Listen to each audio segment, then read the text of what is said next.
I've been using this one here that I love so much, going straight down on the hair, making sure that's completely straight. Look at the shine that it leaves though when you use a iron that is a ceramic iron, and that has a nice sheen to it too. You notice it's very shiny, and the ceramic iron doesn't hurt the hair. It really has a nice coating to it, just protects the hair. I'm also going to show you, I was doing it with the smaller iron at 350 degree. I'm going to show you with a bigger iron. You can take a bigger section of the hair when you're doing with a bigger iron. Okay, probably a piece about that, half of it, because it's so big, the iron, that you can go about that big. Okay, get close.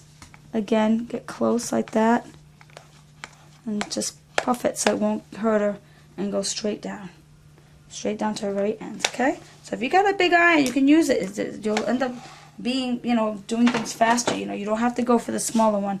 I just prefer that. Again, you take the side of it, take the side, and you go close like that, puff, and go straight down like that.